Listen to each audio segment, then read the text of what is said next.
veremos nuestra práctica de solubilidad. Esta consta de dos partes. La primera es cualitativa, ¿es soluble o no es soluble en determinado solvente?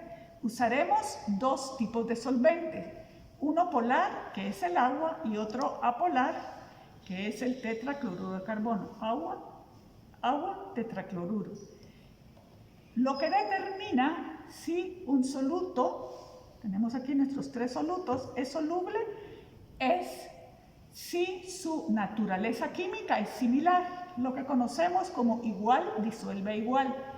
Entonces, los compuestos que tienen enlaces covalentes iónicos o polares serán solubles en el solvente polar, que es el agua, y los compuestos que tienen enlaces covalentes y son bastante apolares serán solubles en el solvente apolar.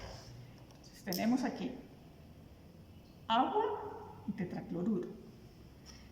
Tenemos nuestro primer soluto, que es el sulfato de cobre. Y agregaremos el mismo soluto a los dos solventes, al polar y al solvente apolar. ¿Y en cuál se disolverá? Se disolverá en el que tenga una naturaleza química similar en cuanto a polaridad.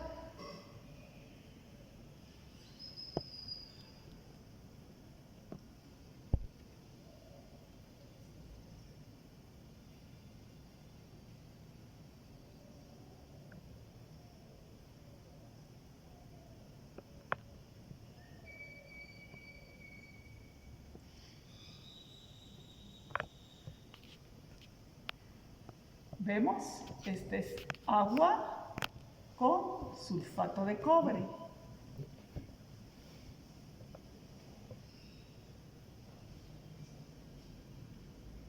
Observamos.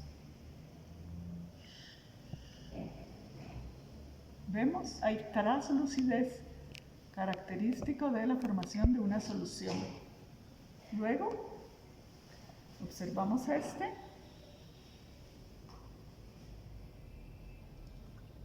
Es tetracloruro de carbono como solvente y el soluto, el mismo sulfato de cobre. Hacemos nuestra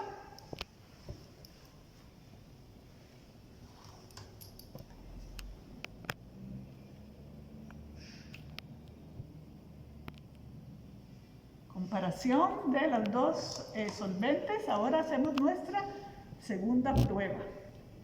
Agua y tetracloruro de carbono. Vamos a usar de soluto el naftaleno, compuesto orgánico.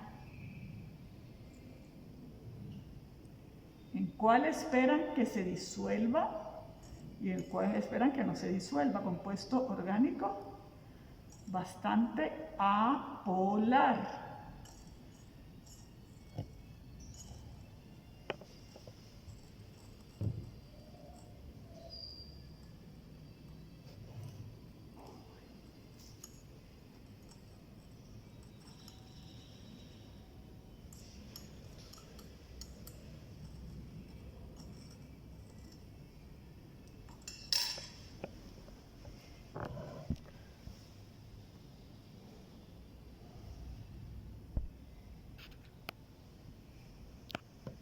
Observen este primer tubo, agua y naftaleno.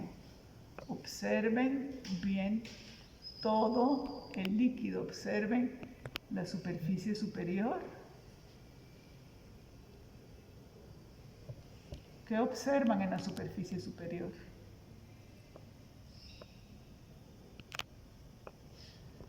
Y observen el segundo tubo.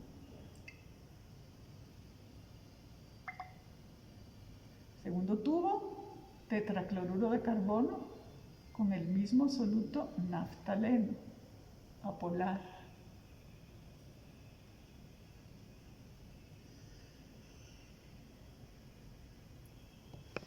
Vamos con nuestra tercera prueba. De nuevo, tenemos los dos mismos solventes, agua y tetracloruro de carbono, polar a polar. ¿Qué soluto vamos a utilizar ahora? Azúcar,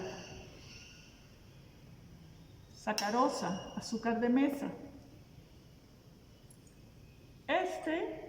Aunque es un compuesto orgánico, tiene cierta polaridad, que tiene muchos grupos OH.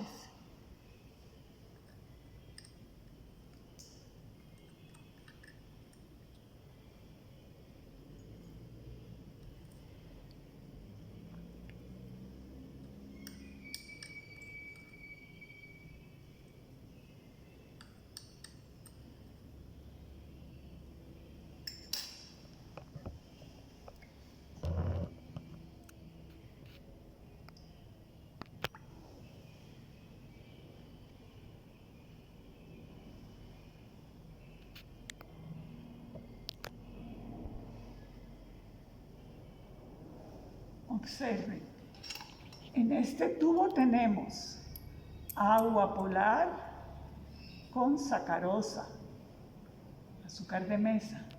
En este tubo tenemos tetracloruro de carbono, solvente apolar, con azúcar de mesa, sacarosa, el mismo soluto. ¿Qué diferencia observan?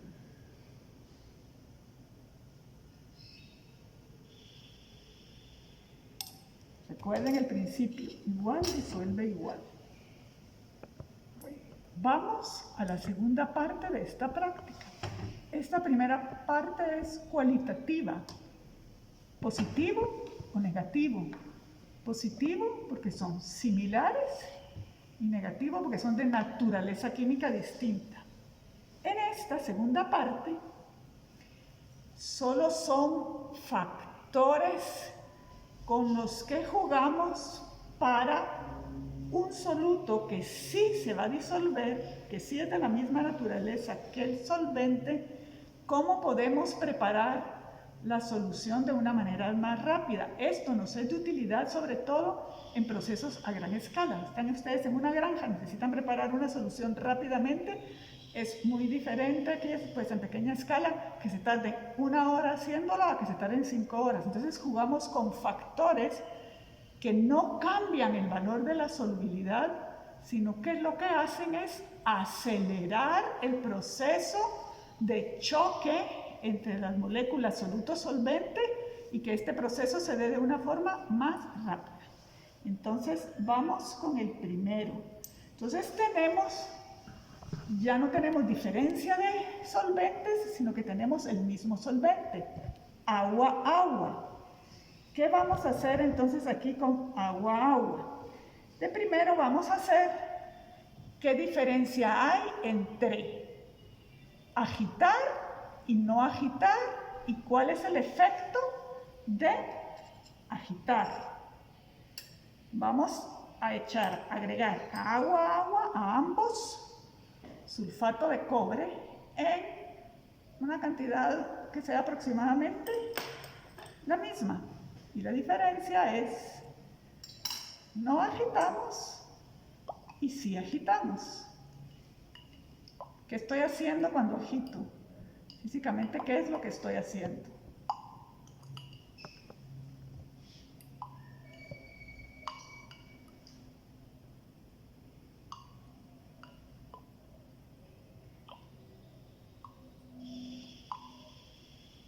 Entonces, se va a disolver, sí, porque son de la misma naturaleza química, pero en un tiempo mucho más largo. ¿Y qué pasó? Miren la diferencia. Agitado y no agitado.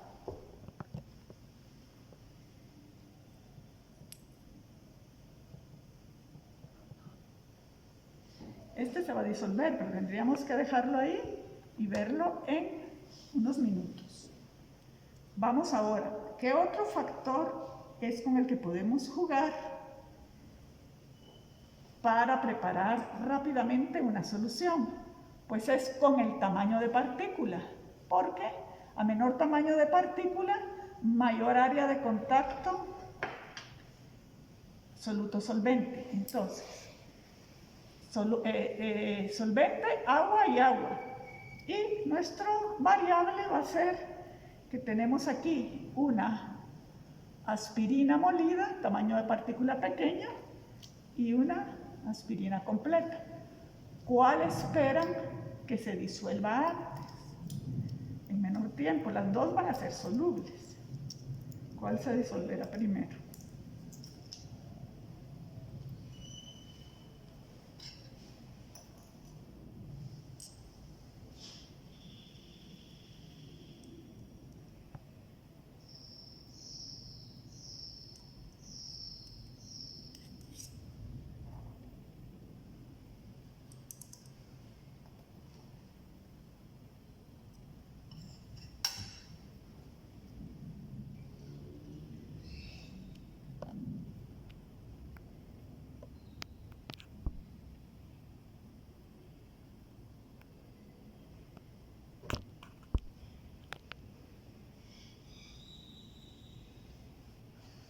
Agua como solvente, como soluto, aspirina en los dos tubos. En la primera, la tableta de aspirina completa, sin moler, y en la segunda, la tableta de aspirina molida.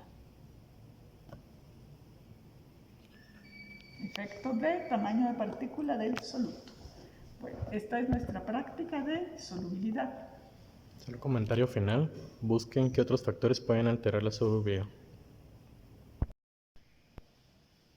Bueno, para realizar entonces el último procedimiento de la práctica de solubilidad, tenemos que hacer o pasar, mejor dicho, de una solución concentrada a una solución diluida. Esto lo que quiere decir es que va a tener una menor cantidad de soluto y por lo tanto una mayor cantidad de solvente. En su manual pueden encontrar ustedes que hay una fórmula que es bastante sencilla para que nosotros podamos pasar de una concentración a otra. Y esa es la siguiente, es C1 por B1 es igual a C2 por B2. C hace referencia entonces a la concentración que nosotros tenemos como concentración inicial. Y B equivale entonces a volumen. C2 es la concentración final o la última a la que nosotros quisiéramos llegar y el volumen establecido entonces de esta misma concentración. Básicamente el 1 sería entonces lo que nosotros conocemos, para lo que nosotros tenemos en este momento, y 2 hacia lo que queremos llegar. En este caso, vamos a trabajar para hacer una dilución de cristal violeta. Esta es nuestra solución concentrada. Entonces, a partir de estas que nosotros tenemos que ir agregando entonces más solvente para poder hacerla diluida. Pero tenemos que establecer cuáles van a ser los datos de cada uno de estos para poder hacerlo de una manera establecida con un cierto procedimiento. Entonces, esta solución la tenemos nosotros al 5%. Eso sería nuestra concentración 1. Lo que necesito averiguar con esta fórmula es cuánto de este volumen o cuánto de esta solución yo debo de agregar para poder entonces diluirla. Quiero que la concentración 2 me quede a un 2% y quiero de esa concentración obtener 100 mililitros. Tengo 3 datos de 4. Ya tengo la concentración 2, que es a la que quiero llegar. Ahora lo voy a pasar de algo más concentrado a algo menos concentrado. Tengo la cantidad o el volumen que necesito de esa solución al 2%, para que son 100 mililitros. Y entonces la que me queda como incógnita, que es el dato que yo no conozco, es este, B1. ¿Cuánto de esta solución concentrada yo necesito agregar entonces para poder establecer y para poder realizar esa solución al 2%? Entonces lo que hacemos acá es que vamos a despejar. Vamos a dejar volumen 1 es igual a C2 por B2 partido C1. Bastante sencillo, ¿verdad? Únicamente tenemos que despejar nuestra solución. Y entonces ya incorporamos dentro de esta fórmula los datos que ya tenemos. Volumen 1 es igual a C2 es igual a 2%. Volumen 2 son 100 mililitros. Concentración 1 es el 5%. Y como porcentaje está tanto en numerador como en denominador, vamos a eliminar entonces esta dimensional y nos va a quedar únicamente la dimensional en mililitros. Cuando nosotros entonces Realizamos la operación.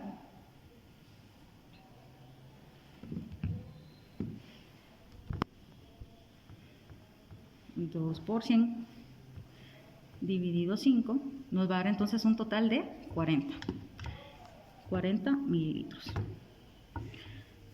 Entonces, ¿qué significa este dato? ¿Qué son estos 40 mililitros? Son los 40 mililitros que yo necesito obtener de esta solución concentrada para agregarlos y adicionarlos y luego sumarle el restante de agua para que entonces ya obtenga los 100 mililitros de la concentración que me están pidiendo.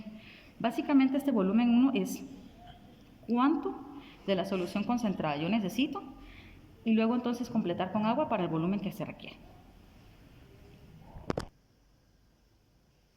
Ya que establecimos entonces cuál es el volumen de la solución concentrada que necesitamos utilizar, que es la que tenemos acá, vamos a utilizar una probeta para poder hacer la medición de esos 40 mililitros para que obtuvimos de ese resultado.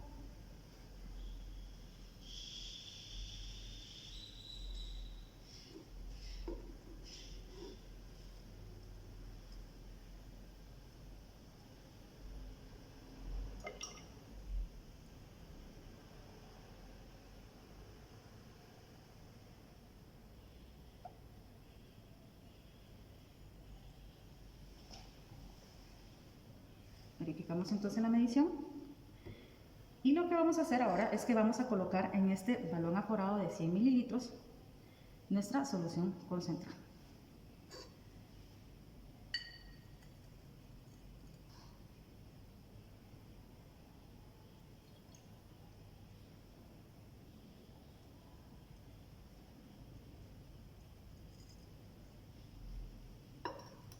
Muy bien.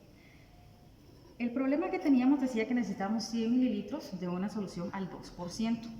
Ya colocamos los 40 mililitros que corresponden a la solución concentrada y ahora necesito entonces agregarle el solvente, en este caso el agua, con la cantidad suficiente para llegar hasta 100. Por eso es que utilizamos este balón aforado.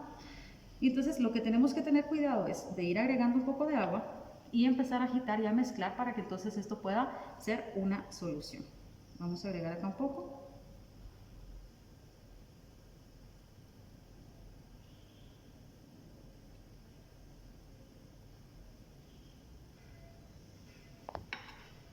Vamos entonces a agitar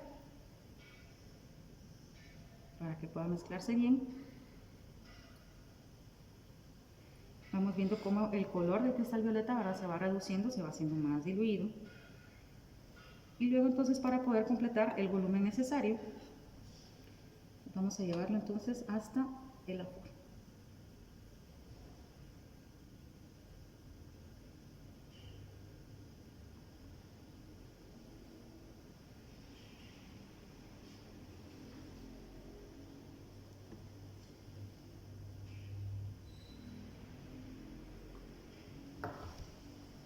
Necesitará aquí un poco más de agua.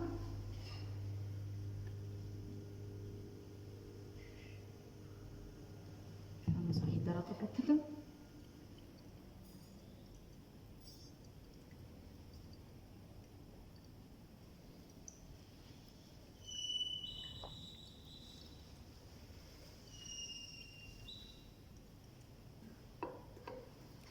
Y continuamos agregando.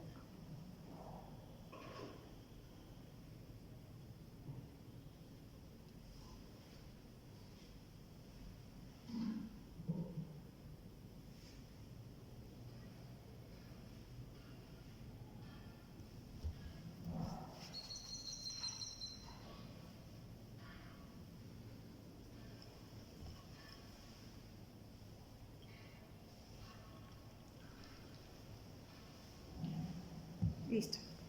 Y entonces al momento de completar ya con el agua, en este balón aforado ya tenemos una solución concentrada de cristal violeta al 2%. ¿Verdad? Vamos a observar acá. Y esta es una forma bastante sencilla para poder entonces preparar diluciones a las concentraciones que ustedes necesiten o requieran.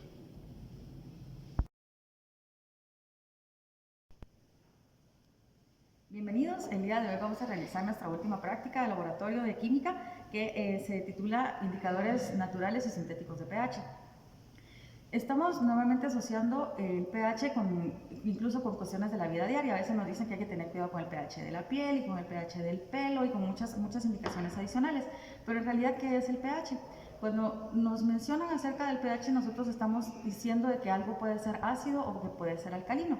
Pero en realidad lo que nos estamos diciendo es la capacidad de que va a tener una sustancia para poder dar iones hidrógeno o para poder captarlos. Entonces todo está relacionado con la concentración de iones hidrógeno que pueda presentar una sustancia.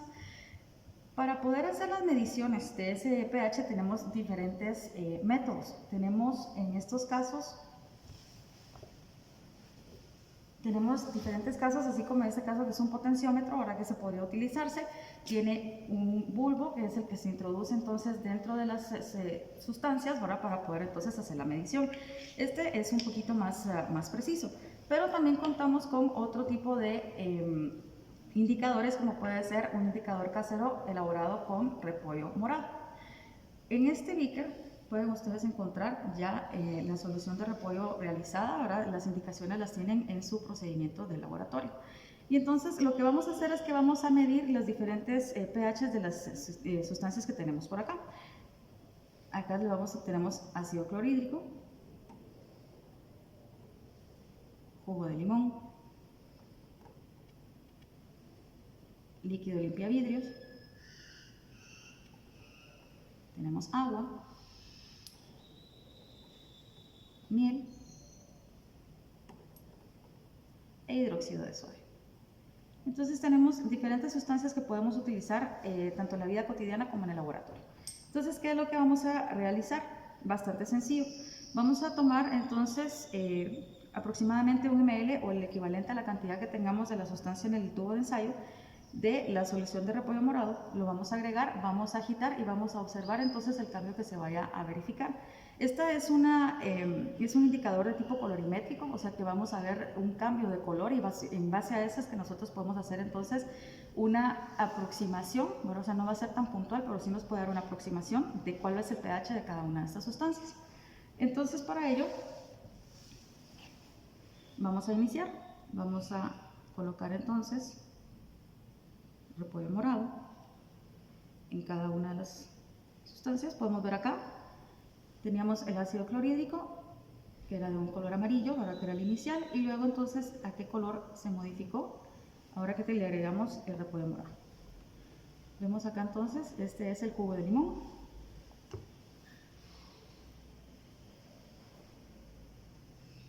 Agregamos, agitamos y observamos también un cambio de color. Vamos con el limpiavidrios.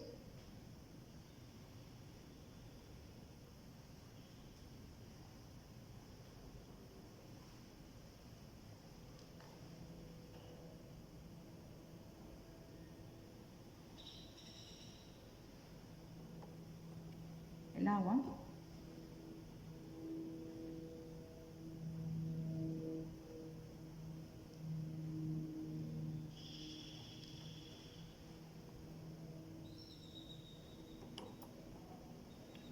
La miel.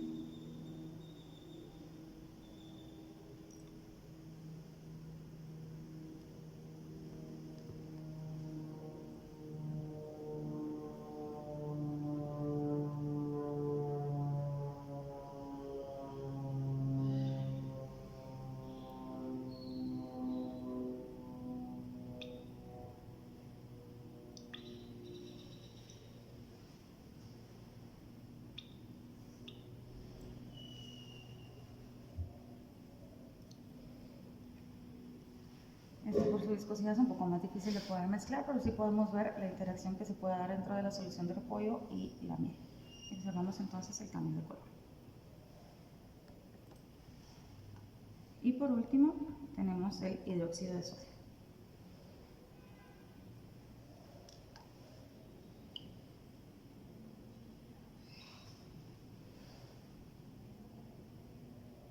Entonces, observen cuáles han sido los cambios de color. Vean cuál es el color inicial de la solución de repollo, ¿verdad? A qué color cambia cuando entonces ya lo agregamos a las distintas soluciones. Y de acuerdo a la información que ustedes tienen en su manual, Ahora, ¿cómo podemos entonces clasificar estas diferentes sustancias? Si las clasificamos como ácidas o las clasificamos como alcalinas. Solo como una observación, tomen en cuenta, uno, que con el repollo o la remolacha, que también se puede realizar esto, son métodos cualitativos y por lo tanto son subjetivos los colores que van a tener. Por ejemplo, en el limpiavidrios, ustedes vean que tenía un color inicial celeste y al agregarle el repollo se convirtió en un lila, pero ya tenía una coloración previa, por lo tanto el resultado final puede estar un poco alterado. Entonces, solo tómenlo en cuenta.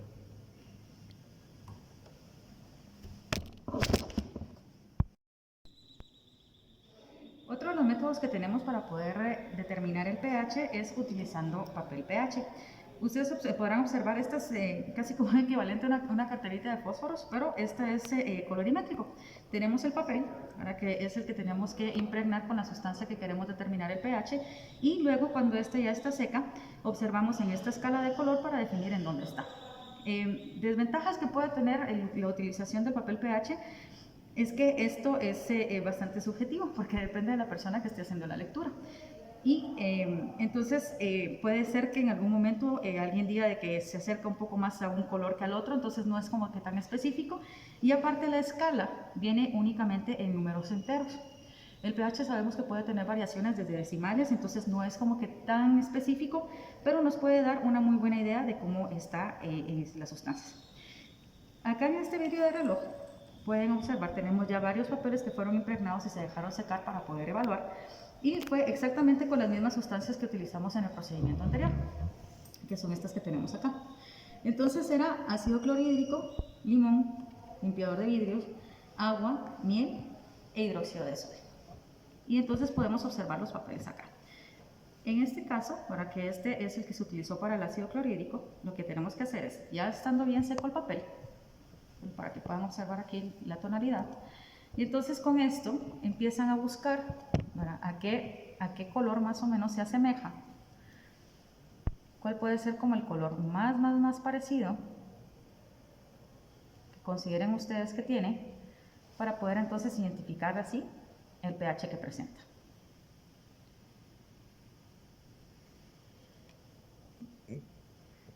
Tomen en cuenta que ahorita el tiempo de secado del papel es un poco largo, entonces ya el color también puede variar del color en vivo. Y del color en húmedo, ¿verdad? Entonces eso también puede modificarse, hay que tener mucho cuidado de dejarlo, si vamos a poner varios papeles, como en este caso, que tengan una separación suficiente para que no se vayan a ver afectados uno con el otro. Este es para el caso del ácido clorhídrico. Luego tenemos este otro, que es el de limón.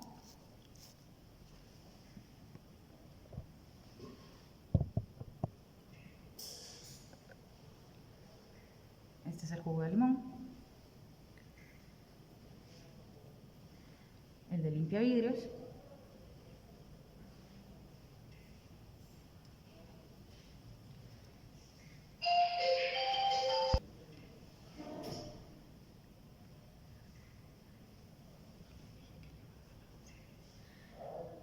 El siguiente es el de el agua pura.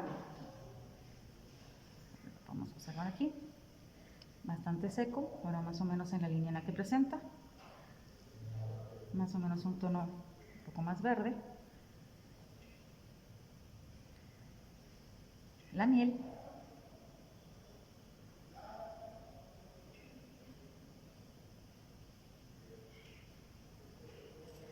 Y el hidróxido de sodio.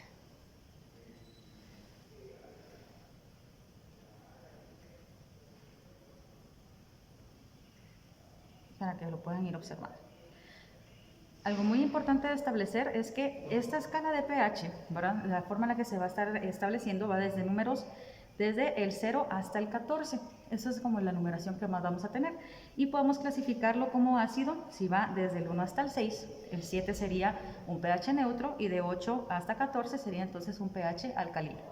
Y de esa manera ustedes entonces pueden clasificar también sus sustancias. Esto es utilizando el papel pH.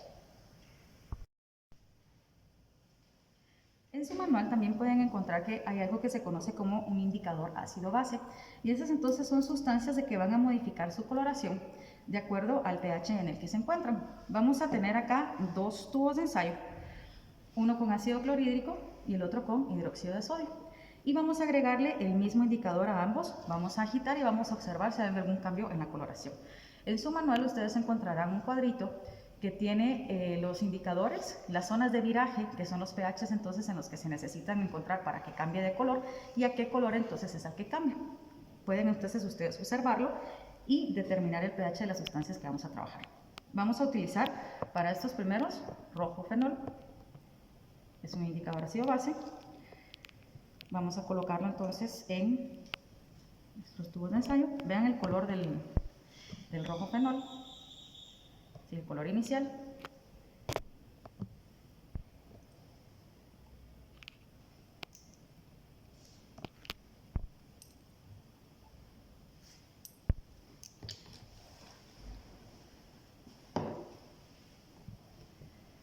Vamos a agitar.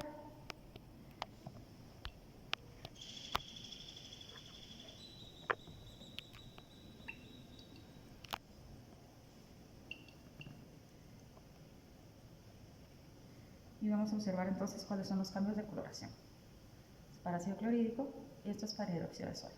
Y con estos resultados pueden ustedes determinar el pH de las sustancias.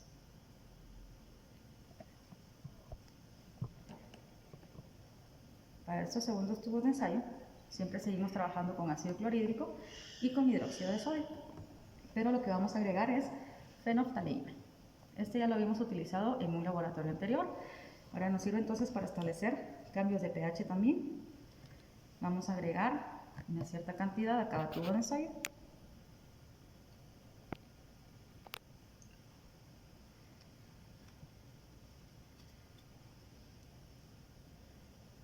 Observamos entonces con el ácido clorhídrico el resultado.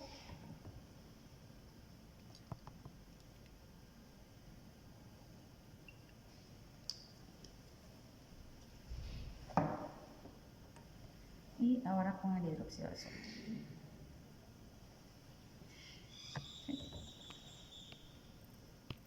Esto es con el indicador ácido base fenolftaleína. Pues podemos, si ya tenemos más o menos un pH aproximado o ya tenemos una idea de hacia dónde se puede trabajar, pues podemos utilizar entonces estos indicadores como una referencia para poder determinar el pH de las sustancias.